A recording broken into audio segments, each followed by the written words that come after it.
Urea DAP ছাড়াও আরো একটা এরকম সার আছে যেটা ধান চাষে ধানের প্রায় প্রতিটি পর্যায়ে দরকার হয়, কিন্তু বেশিরভাগ চাষিরাই হয়তো একে দিতে ভুলে যান বা হয়তো এর গুরুত্বটা বোঝেন না। আর সে সার হচ্ছে পটাশ। এটা নার্সারি থেকে শুরু করে শীষ বেরিয়ে ধান পাকা পর্যন্ত সব স্টেজেই কোনো না কোনো ভাবে গাছের প্রয়োজন হয়। তবুও চাষিরা ইউরিয়া আর ডিএপি কে যতটা প্রয়োজনীয় ভাবেন ততটা পটাশকে ভাবেন না। আর তারপর সিজনের শেষে কি দেখা যায়, গাছ ঢলে পড়লো, দানা হালকা বা ফাঁকা রয়ে গেল, ফসলে রোগও বেশি আসলো, আর যতটা আশা ছিল ততটা ফলন হলো না। আর এই সব সমস্যার একমাত্র মূল কারণ হলো যে আপনারা ফসলে পটাশ দেননি।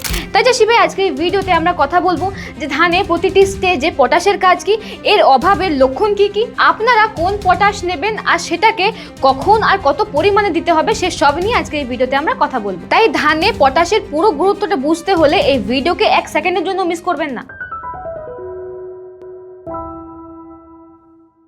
নমস্কার বাংলা ধান খেতি সিরিজে আপনাদের অনেক অনেক স্বাগত। ধানের বিষয়ে আরো এরকম অনেক ভিডিও পেতে আমাদের চ্যানেলকে সাবস্ক্রাইব করে রাখবেন। চাষি ভাই, আগে এই কথাটা মনে রাখুন যে পটাশ কোনো একবারে ঢেলে দেওয়ার জিনিস নয়। ঠিক যেমন আমি আপনাদেরকে আগে জানিয়েছি যে ইউরিয়াও একবারে দেওয়ার জিনিস নয়, ঠিক তেমনি ভাবে এই পটাশকেও একবারে দেওয়া যায় না। কারণ শিকড় তৈরি হওয়া শুরু থেকে দানা ভরা অবধি এই পটাশের প্রতিটি পর্যায়ে আলাদা আলাদা কাজ রয়েছে। কিন্তু তাও চাষিরা ইউরিয়া ডিএপি কে যতটা বেশি গুরুত্ব দেন ততটা এই পটাশকে দেন না। কারণ ইউরিয়া ডিএপির প্রভাব চোখে পড়ে, আপনার গাছ এই ইউরিয়া ডিএপি প্রয়োগ করার পর সঙ্গে সঙ্গে সবুজ দেখায়, তার বৃদ্ধি ভালো হয়, কিন্তু এই পটাশের প্রভাব সঙ্গে সঙ্গে চোখে পড়ে না। আবার অনেক চাষি ভাই এটাও মনে করেন যে পটাশ ছাড়াও তো কিছু না কিছু উৎপাদন পাওয়াই যাচ্ছে, তাই পটাশের কোনো দরকার নেই। আর তৃতীয় কারণ এটাও হতে পারে যে পটাশের অভাবের ক্ষতিটা ফসলের প্রথম দিকে বা মাঝামাঝি সময়টাতে বোঝা যায় না, সেটা বোঝা যায় ফসলের একদম অন্তিম সময়, যে সময় আপনাদের হাতে আর কিছুই করার থাকে। তাই এবারে আমি আপনাদেরকে এই ভিডিওতে জানাবো যে পটাশ আপনাদের ফসলের জন্য কতটা জরুরি। চারা রোপণ থেকে শুরু করে ফসল কাটা পর্যন্ত প্রতিটি ধাপে এই পটাশের কি কি কাজ আগে আপনাদেরকে সেটা জানতে হবে, না হলে আপনারা এই পটাশের গুরুত্ব কোনোদিনই বুঝবেন না। পটাশের প্রথম কাজ শুরু হয় চারা রোপণের পর থেকে, মানে ধানের ঠিক প্রথম পর্যায়ে, যে সময় আপনারা ধান নার্সারি থেকে তুলে মূল জমিতে লাগাচ্ছেন, ঠিক সেই সময় আপনার গাছে সাদা শিকড় তৈরি হওয়া শুরু হয়। আর চাষি ভাই, এই পটাশের প্রথম কাজ হলো এটাই,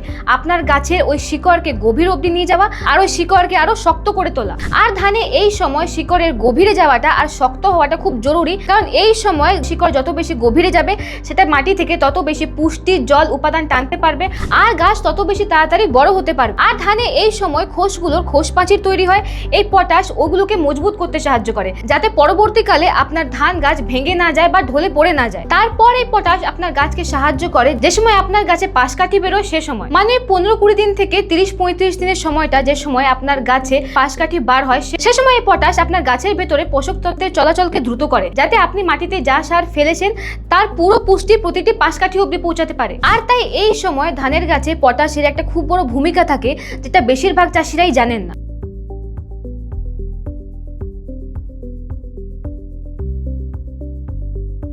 এই সময়টার মধ্যে হয়তো আপনারা দেখেছেন যে আপনার গাছের মধ্যে রোগের আক্রমণ বেড়ে যায়, বিশেষ করে ব্লাস্ট আর সিড ব্লাইটের মতো রোগের। আর এই সময় পটাশের এটাই কাজ, এটা আপনার গাছের মধ্যে রোগ প্রতিরোধ ক্ষমতা বাড়িয়ে দেয়, যাতে যদি আপনার গাছে এইসব রোগের আক্রমণ হয়েও যায় তাও গাছ দাঁড়িয়ে থাকতে পারে, এসবের বিরুদ্ধে লড়াই করতে পারে। আর তার সাথে সাথে পটাশ আপনার গাছের মধ্যে স্টোমাটাকে সঠিকভাবে খুলতে আর সঠিকভাবে বন্ধ করতে সাহায্য করে। স্টোমাটা মানে হচ্ছে পাতার উপর অনেক ছোট ছোট ছিদ্র থাকে, যেটা খাবার বানাতে সাহায্য করে। তাই এই সময় পটাশ আরো একটা খুব গুরুত্বপূর্ণ ভূমিকা পালন করে, যেটা হচ্ছে গাছের মধ্যে খাবার বানার প্রক্রিয়াটাকে দ্রুত করা। আর শীষ তৈরি হওয়ার সময় গাছের বেশি খাবারের প্রয়োজন হয়, গাছের বেশি এনার্জির প্রয়োজন হয়। আর এই জিনিসটা গবেষণায় জানা গেছে যে ধানের পুরো জীবনকালে যতটা পটাশের দরকার হয়, সে পুরো পটাশের 70% পটাশ ধান এই সময়ের মধ্যেই নিয়ে নেয়। তাই যদি ধানের এই সময় মানে শীষ গঠনের সময় যদি আপনার গাছে পটাশের অভাব হয়ে যায়, তাহলে ইউরিয়া ডিএপি দিয়েও কোনো কাজ হবে না।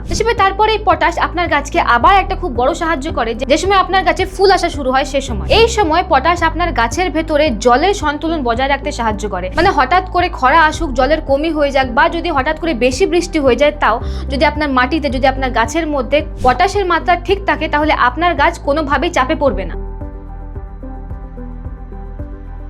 যে সময় আপনার গাছে দানা ভরা শুরু হয়, সে সময় পটাশ কি করে, দেখুন গাছে কি হয়, খাবারটা তৈরি হয় পাতার উপর, আর ওই পাতা থেকে শীষের ভেতরে খাবারটাকে নিয়ে যেতে হবে। এই সময় পটাশ কি করে, আপনার পাতার ভেতর যে খাবার তৈরি হয়েছে সে খাবারকে শীষের ভেতরে পাঠাতে সাহায্য করে, কারণ সে খাবার থেকে দানা তৈরি হবে। তাই যদি এই সময় গাছের মধ্যে পটাশের অভাব হয়ে যায়, তাহলে কি হবে, আপনার গাছের মধ্যে হয়তো দানা ভরবে না বা হয়তো দানা হালকা রয়ে যাবে। মানে যদি সহজভাবে বুঝি, তাহলে এটা মনে রাখবেন যে এই পটাশ এই শেষের দিকে আপনার গাছের মধ্যে দানার আকার, দানার ওজন আর দানার কোয়ালিটি ভালো করতে সাহায্য সাহায্য করে। আপনারা এতক্ষণে নিশ্চয়ই বুঝতে পেরে গেছেন যে পটাশের কোনো একটা দুটো কাজ নেই, পটাশের অনেক উপকারিতা আছে ধানে। তাই এবারে আমরা এই ভিডিওতে বুঝবো যে আপনারা এই পটাশের অভাবের লক্ষণ কিভাবে বুঝবেন। দেখুন, পটাশের অভাবটাকে চিনতে পারা একটু কঠিন, কারণ এই লক্ষণগুলো প্রায় রোগের মতোই দেখা যায়। দেখুন, পটাশের কমের প্রথম লক্ষণ হচ্ছে পাতার ধার মানে পাতার কিনারাগুলোতে পুড়ে যাওয়ার মতো দাগ বা বাদামি রঙের দাগ। আর হ্যাঁ, এই লক্ষণটা আপনারা আগে নতুন পাতায় দেখতে পাবেন না, এই লক্ষণটা আগে দেখা যায় পুরোনো পাতায়, মানে যে পাতাগুলো নিচের দিকে আছে সেখানে এই লক্ষণটা প্রথমবার দেখা যাবে, আর তারপর এই লক্ষণগুলো নিচের দিক থেকে উপর দিকে আসা শুরু হয়। পটাশের কমের দ্বিতীয় লক্ষণ হচ্ছে পুরো পাতাটা হলুদ সবুজ রঙের হয়ে যাবে, কিন্তু এটা পুরো পাতায় একসঙ্গে হয় না, পাতার ধারের কাছ থেকে শুরু হয়। আর এর একটা তৃতীয় আর বড় লক্ষণ হলো গাছের তনা দুর্বল হয়ে যাওয়া, যার কারণে একটু হাওয়া চলতে না চলতে গাছ হয়তো ঢলে পড়ে যায় বা হয়তো ভেঙে যায়। আর এর আরেকটা বড় আর চতুর্থ লক্ষণ হচ্ছে ধানের মধ্যে দানাগুলো ছোট বা ফাঁকা রয়ে যাওয়া। তো চাষি ভাই, এই দুটো বিষয় নিয়ে কথা হয়ে গেল। এবার আমরা কথা বলবো সব থেকে বেশি গুরুত্বপূর্ণ বিষয় নিয়ে, যেটা হচ্ছে এই পটাশকে আপনারা ফসলে কখন দেবেন আর কত পরিমাণে দেবেন। দেখুন, প্রথমে একটা কথা মনে রাখবেন যে এই পটাশকেও কিন্তু একবারে ঢেলে দিতে নেই, একেও 3 ভাগে 3 বারে দিতে হয়। প্রথমবার পটাশ দেবেন কাদা তৈরি করার সময়, অথবা যদি সে সময় না দেন তাহলে চারা রোপণের প্রায় 15 থেকে 25 দিনের মধ্যে। এই দুটো সময়ের মধ্যে কোনো একটা সময় দিলেই হবে, কিন্তু হ্যাঁ, এর সঠিক পরিমাণটা মনে রাখবেন, যেটা হচ্ছে প্রতি একরের জন্য প্রায় 25 থেকে 27 কেজি। দ্বিতীয়বার পটাশ দেবেন শীষ বেরোবার আগে, মানে 50 থেকে 55 দিনের সময়ের মধ্যে। আর হ্যাঁ, এখানেও পটাশের পরিমাণ একই থাকবে, মানে প্রতি একরের জন্য 25 থেকে 27 কেজি। আর তৃতীয়বার পটাশ প্রয়োগ করবেন শীষ বেরোবার পর আর দানা ভরার আগে সময়টাতে। আর হ্যাঁ, এখানে আরেকটা খুব জরুরি কথা মনে রাখবেন যে আমি যে আগে দুবার পটাশ দেওয়ার কথাটা বললাম সেখানে আপনারা এমওপি ব্যবহার করবেন, কিন্তু হ্যাঁ, এই 3 নম্বর সময় যে সময় আপনারা পটাশ ব্যবহার করবেন সে সময় এমওপি না, এই সময় আপনাকে ব্যবহার করতে হবে এনপিকে 05234। আর এই এনপিকে কে আপনাকে ব্যবহার করতে হবে স্প্রের মাধ্যমে। এই বদলের কথা আমি এই কারণে বলছি কারণ শীষ বার হওয়ার পর গাছের শিকড়ের পোষণ টানার ক্ষমতা একটু কমে যায়, আর এই কারণে এবারে আমরা এমওপি শিকড়ের মাধ্যমে দেবো না, আমরা স্প্রের মাধ্যমে দেবো, যাতে পাতা থেকে গাছ পটাশ সরাসরি পেয়ে যায়। আর এই সময় আমি এই এনপিকে কে ব্যবহার করার কথা এই কারণে বলছি কারণ এই এনপিকে এর মধ্যে নাইট্রোজেন নেই, শুধু আছে ফসফরাস আর পটাশ। আর ধানের এই পর্যায়ে গাছের নাইট্রোজেনের কোনো প্রয়োজন হয় না, ওর শুধু প্রয়োজন থাকে ফসফরাস আর পটাশে, যেটা এই এনপিকে এর মধ্যে খুব ভালো মাত্রায় আছে। আর তাই এর মধ্যে যে ফসফরাস আর পটাশ আছে সেটা এই সময় গাছকে সাহায্য করবে ভালোভাবে দানা ভরতে, দানাকে ভারী করতে, দানার কোয়ালিটি ভালো করতে, দানার আকার, দানার ওজন ভালো করতে। কিন্তু হ্যাঁ, একে ব্যবহার করার সময় এর সঠিক মাত্রা মনে রাখবেন, একে 3 থেকে 5 গ্রাম প্রতি লিটার জলে মিশিয়ে স্প্রে করবেন। আর হ্যাঁ, আপনাদেরকে এখানে আরেকটা কথা জানিয়ে রাখি, আপনারা যদি এনপিকে সার ব্যবহার করতে চান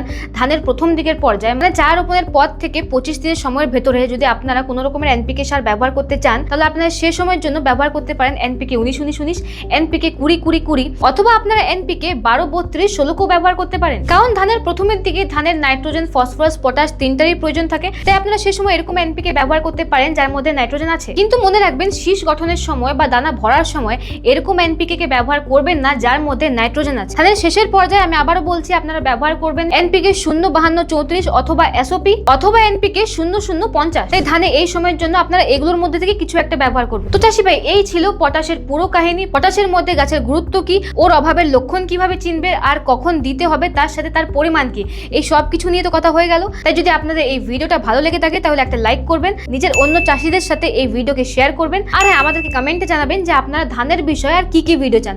আমরা পরবর্তী ভিডিওতে সেই সব বিষয় নিয়ে কথা বলবো। দেখা হচ্ছে পরের ভিডিওতে। ধন্যবাদ।